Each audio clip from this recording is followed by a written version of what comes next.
ഒരുപാട് വാർത്തകളുണ്ട്. അതായത് ഒറ്റ രാജ്യം ഒറ്റ തെരഞ്ഞെടുപ്പ് വലിയ തോതിൽ ചർച്ചയാവുന്ന സമയമാണ്. തെരഞ്ഞെടുപ്പ് തന്നെയാണ് ഏറ്റവും പ്രധാനപ്പെട്ട ദേശീയ തലത്തിൽ തന്നെ ചർച്ചയായിക്കൊണ്ടിരിക്കുന്ന പ്രധാനപ്പെട്ട കാര്യം. കാരണം പ്രതിപക്ഷം ഇതിനെ എതിർത്തുകൊണ്ട് ഇപ്പോൾ രംഗത്ത് വന്നിരിക്കുകയാണ്. ഒപ്പം ഡൽഹിയിൽ പുതിയ മുഖ്യമന്ത്രി അതിഷി മർലേനോട് സത്യപ്രതിജ്ഞ മറ്റന്നാൾ ഉണ്ടായേക്കും എന്ന് വരുന്നുണ്ട്. ഒപ്പം ജമ്മു കാശ്മീരിൽ ആദ്യഘട്ട വോട്ടെടുപ്പ് ഇന്നലെ അവസാനിച്ചു.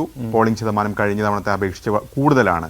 ഒപ്പം കൊൽക്കത്തയിൽ ആർജിക്കർ ആശുപത്രിയിലെ ഡോക്ടർമാർ സമരം തുടരുന്നു എന്ന വാർത്ത കൂടിയുണ്ട്. ഏതായാലും വിശദമായി നോക്കാം. ഒരു രാജ്യം ഒരു തെരഞ്ഞെടുപ്പിലേക്ക് വരികയാണെങ്കിൽ ശക്തമായ പ്രതിഷേധം ഉന്നയിക്കാൻ തന്നെയാണ് പ്രതിപക്ഷത്തിന്റെ തീരുമാനം. ഇന്നലെയാണ് കേന്ദ്രമന്ത്രിസഭ ഉന്നതാധികാര സമിതിയുടെ ശുപാർശയ്ക്ക് അംഗീകാരം നൽകിയത്. അപ്പോൾ പ്രതിപക്ഷം ഇതിൽ വ്യക്തമാക്കുന്നത് ഫെഡറൽ സംവിധാനത്തിന് നേരെയുള്ള കടന്നുകയറ്റം എന്നാണ് പ്രതിപക്ഷം പ്രധാനമായും ചൂണ്ടിക്കാണിക്കുന്നത്. ഏതായാലും സർക്കാർ ഒരു സമവായ ശ്രമങ്ങൾക്കുള്ള നീക്കം തുടങ്ങിയിട്ടുണ്ട്. അതായത് പ്രധാനമന്ത്രി തന്നെ 3 മന്ത്രിമാരെ നിയോഗിച്ചിട്ടുണ്ട്. പ്രതിപക്ഷം അടക്കമുള്ള കക്ഷികളുമായി ചർച്ചയ്ക്ക് രാജ്നാഥ് സിംഗ്, ഒപ്പം തന്നെ അർജുൻ രാം മേഘ്വാൾ, കിരൺ റിജിജു, ഈ 3 പേരായിരിക്കും പ്രതിപക്ഷ കക്ഷികളുമായി ഇതിന് സമവായത്തിനായുള്ള ചർച്ചകൾ നടത്തുക. ഏതായാലും ഇന്ത്യ സഖ്യത്തിന്റെ യോഗവും ചേരുന്നുണ്ട്.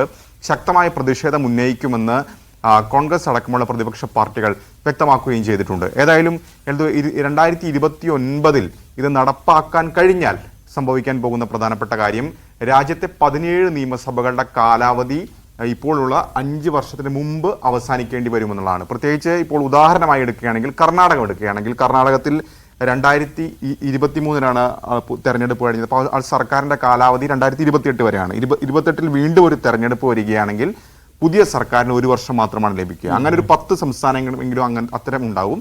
അത് കഴിഞ്ഞാൽ കേരളം എടുക്കുകയാണെങ്കിൽ കേരളത്തിൽ തെരഞ്ഞെടുപ്പ് നടക്കേണ്ടത് 2026 ഇപ്പോൾ 2026 അധികാരത്തിൽ വരുന്ന സർക്കാരിന് 3 വർഷമായിരിക്കും കാലാവധി ലഭിക്കുക. അത്തരമൊരു സാഹചര്യം നിലവിലുണ്ട്.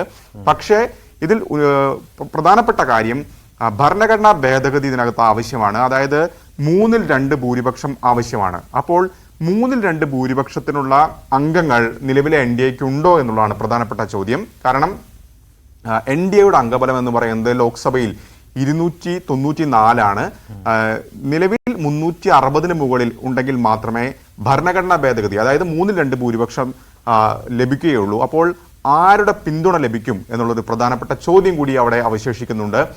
32 രാഷ്ട്രീയ പാർട്ടികളിൽ ഏതാണ്ട് 15-ലധികം പാർട്ടികൾ ഇതിനോട് വിയോജിക്കുകയും ചെയ്തിട്ടുണ്ട്. പ്രത്യേകിച്ച് കോൺഗ്രസ്, തൃണമൂൽ കോൺഗ്രസ്, DMK, ഇടതു പാർട്ടികളൊക്കെ തന്നെ ഉന്നതാധികാര സമിതിക്ക് മുമ്പാകെ അവരുടെ അഭിപ്രായം അറിയിച്ചപ്പോൾ വിയോജിക്കുകയാണ് ചെയ്തത്.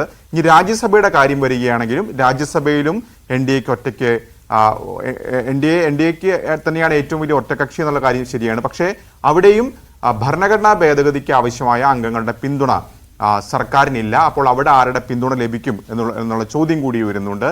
ഏതായാലും നിർണായകമായ ചർച്ചകളിലേക്ക് രാഷ്ട്രീയ പാർട്ടികൾ കടന്നു കഴിഞ്ഞു. ഇന്ത്യ സഖ്യത്തിന്റെ യോഗവും ഉടൻ ഉണ്ടാവുകയും ചെയ്യും. ഇനി